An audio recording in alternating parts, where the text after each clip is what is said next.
அனைவருக்கும் வணக்கம். போன வீடியோ ஒன்று போட்டிருந்தேன், அரசியலில் தற்காலிகத்தோட சூழ்நிலைகளை பற்றி. அது நிறைய பேருக்கு பிடிச்சிருக்குன்னு நினைக்கிறேன். இன்றைக்கி அதே சம்மந்தமான ஒரு வீடியோ தான். ஆனால் ஒரு கூட்டணிகளை பற்றி பேச போகிறேன். கூட்டணியை பற்றி ரொம்ப காரசாரமான விவாதங்கள் போய்கிட்டு இருக்கு.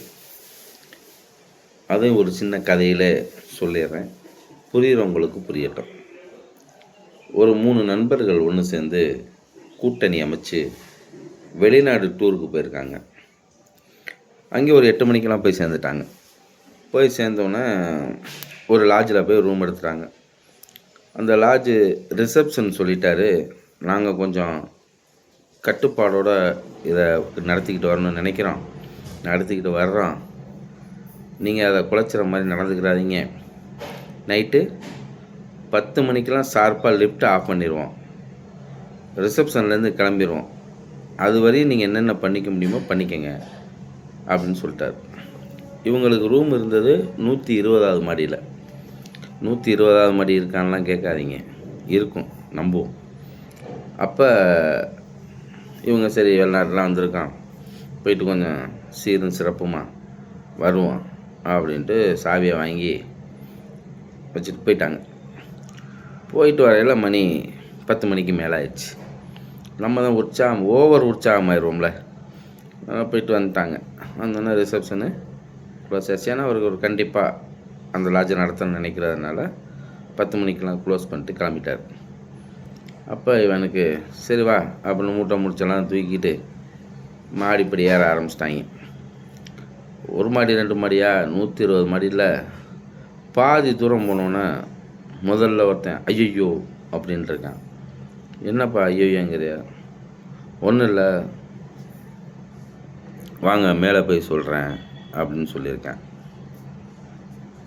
என்ன மேலே போய் சொல்கிறீங்கன்னா எனக்கு புரியலை. இல்லை, நான் மேலே வந்து சொல்கிறேன் வாங்க. மேலே போனோன்னா என்னன்னு சொல்கிறா?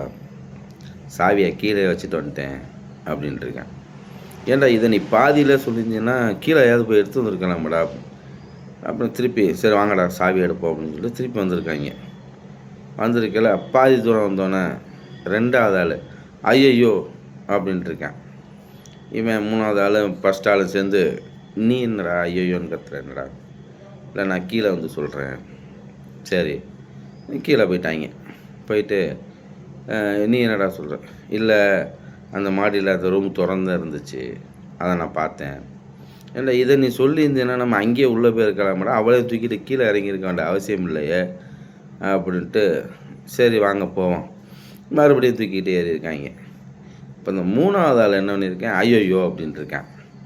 இவன் 2 பேரும் உனக்கு என்னடா அப்படின்னா, அது என்ன உங்களுக்கு ஒரு சட்டம் எனக்கு ஒரு சட்டமா, நானும் மேலே வந்தேன்னு சொல்லுவேன் அப்படின்ட்டு இருக்கேன்.